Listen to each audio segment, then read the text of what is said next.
For a while, she mastered me. It was as if he had during her life struck Lucy on the face. I smote the table hard. I rose up as I said to him, "Dr. Van Helsing, are you mad?" He raised his head and looked at me, and somehow the tenderness of his face calmed me at once. "Would I bear," he said. "Madness were easy to bear compared with truth like this.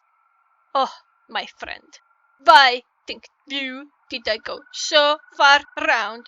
Why take so long to tell you so simple a thing? Was it because I hate you and have hated you all my life? Was it because I wished to give you pain? Was it that I wanted, now so late, revenge for that time when you saved my life, and from a fearful death? Ah, no." "Forgive me," said I. He went on. "My friend, it was because I wished to be gentle in the breaking to you, for I know you have loved that so sweet lady, but even yet I do not expect you to believe. It is so hard to accept at once any abstract truth that we may doubt such to be possible, when we have always believed the no of it. It is more hard still to accept so sad a concrete truth, and of such a one as Miss Lucy. Tonight I go to prove it. Dare you come with me?" This staggered me. A man does not like to prove such a truth. Byron accepted from the category jealousy, and to prove the very truth he most abhorred. He some hesitation and spoke. "The logic is simple. No madman's logic this time, jumping from tussock to tussock in the misty bog. If it be not true, then proof will be relief. At first it will not harm. If it be true, ah, there is the thread.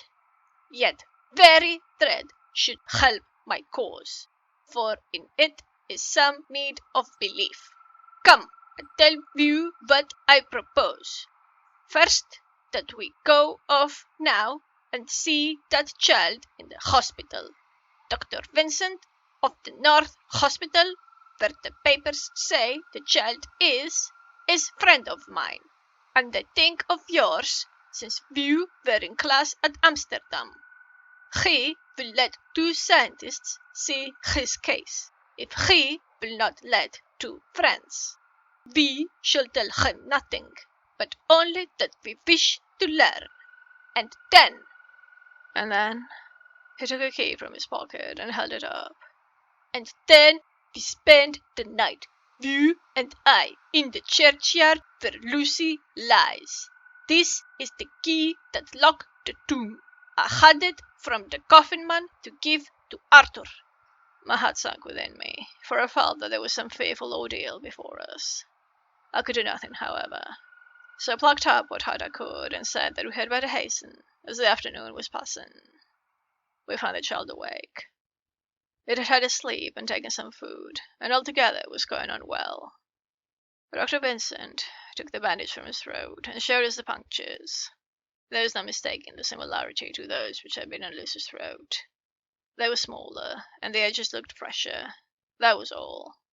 We asked Vincent to what he had attributed them, and he replied that it must have been a bite of some animal, perhaps a rat, but for his own part, he was inclined to think that it was one of the bats which are so numerous on the northern heights of London. "Out of so many harmless ones," he said, "there may be some wild specimen from the south of a more malignant species, as some sailor may have brought one home, and it managed to escape, or even from the zoological gardens a young one may have got loose, or one be bred there from a vampire. These things do occur, you know. Only 10 days ago a wolf got out, and was, I believe, traced up in this direction. For a week after, the children were playing nothing but Red Riding Hood on the heath, and in every alley in the place, until this blue lady scare came along. Since when it has been quite a gala time with them. Even this poor little mite, when he woke up today, asked the nurse if he might go away. When she asked him why he wanted to go, Who said he wanted to play with a beautiful lady? I hope, said Van Helsing, that you are sending the child home. You will caution its parents to keep strict watch over it. These fancies to stray are most dangerous, and if the child were to remain out another night, it would probably be fatal. But in any case, I suppose you will not let it away for some days. Certainly not, and not for a week at least.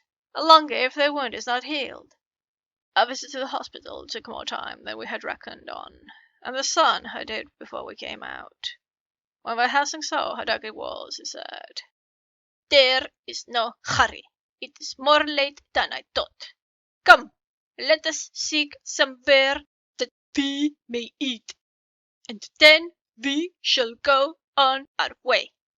We dined at Jack Straw's castle, along with a little crowd of bicyclists and others who were genuinely noisy. About 10 o'clock we started from the inn.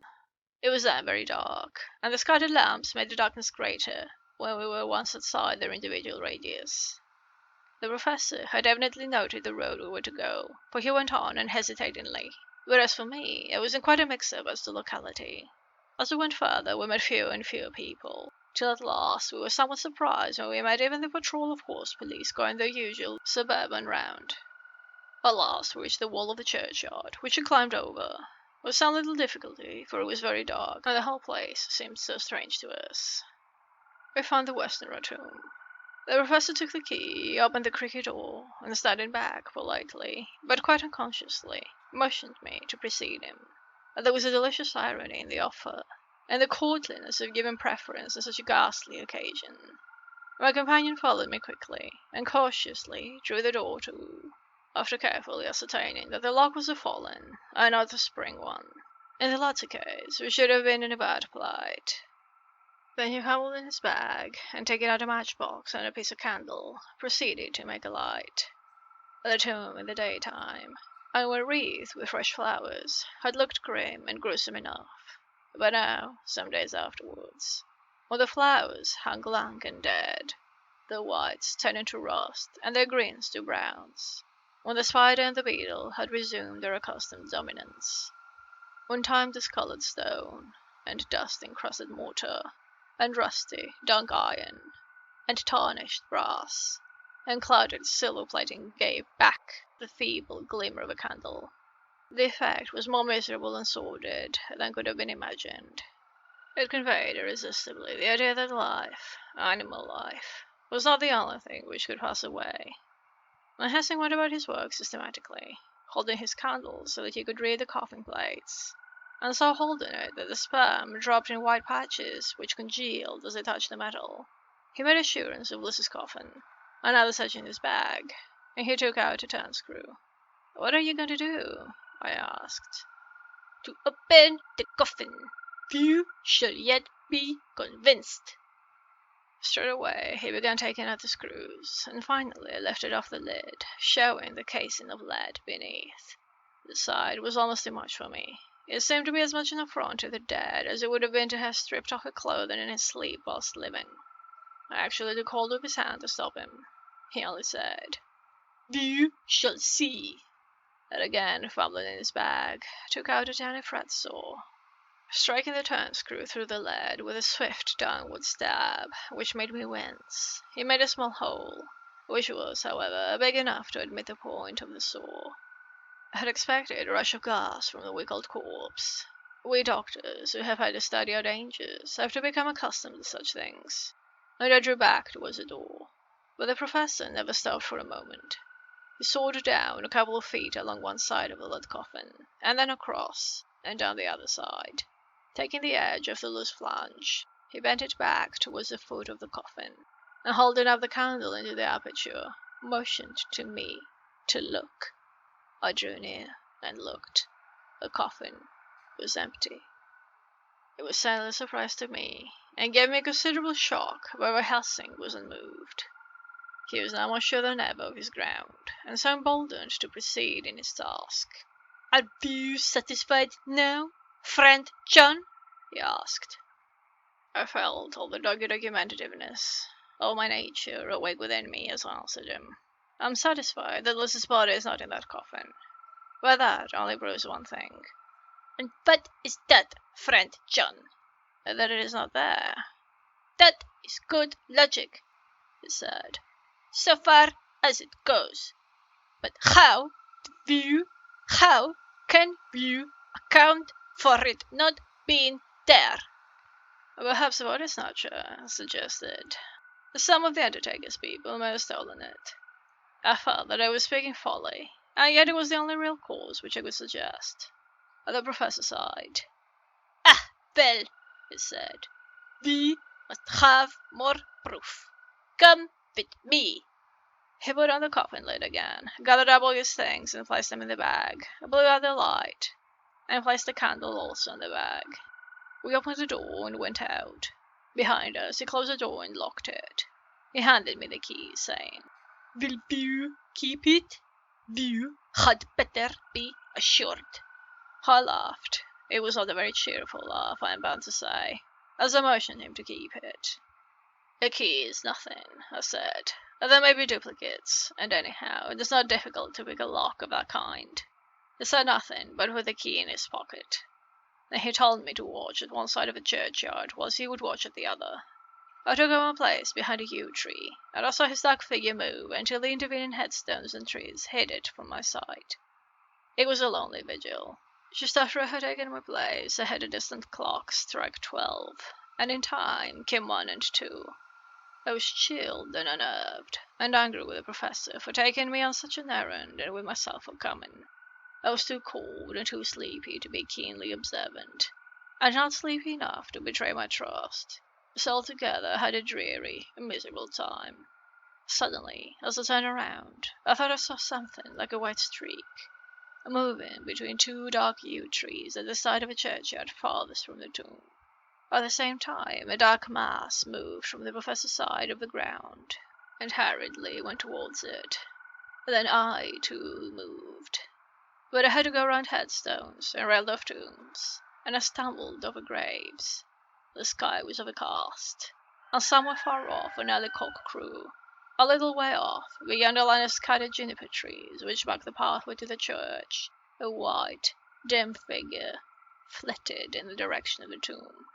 The tomb itself was hidden by trees, and I could not see where the figure disappeared. I heard the rustle of actual movement where I had first seen the white figure, and coming over, found the professor holding in his arms a tiny child. When he saw me, he held it out to me and said, Are you satisfied now? No, I said, in a way that I felt was aggressive. Do you not see the child? Yes, it is a child, but who brought it here? And is it wounded? I asked. We shall see, said the professor, and with one impulse we took our way out of the churchyard, he carrying the sleeping child. When we had got some little distance away, we went into a clump of trees and struck a match, and looked at the child's throat. It was without a scratch or scar of any kind. Was it right? I asked triumphantly. We were just in time, said the professor thankfully. We had now to decide what we were to do with the child, and so consulted about it. If we were to take it to a police station, we should have to give some account of our movements during the night. Or at least, we should have had to make some statement as to how we had come to find the child. So finally we decided that we would take it to the heath, and when we heard a policeman coming, would leave it where he could not fail to find it. We would then seek our way home as quickly as we could. All fell out well. At the edge of Hampstead Heath, we heard a policeman's heavy tramp, and, laying the child on the pathway, we waited and watched until he saw it as he flashed his lantern to and fro. We heard his exclamation of astonishment, and then we went away silently. By good chance, we got a cab near the Spaniards, and drove to town. I cannot sleep, so I make this entry, but I must try to get a few hours' sleep, as Van Helsing is to call for me at noon. He insists that I shall go with him on another expedition.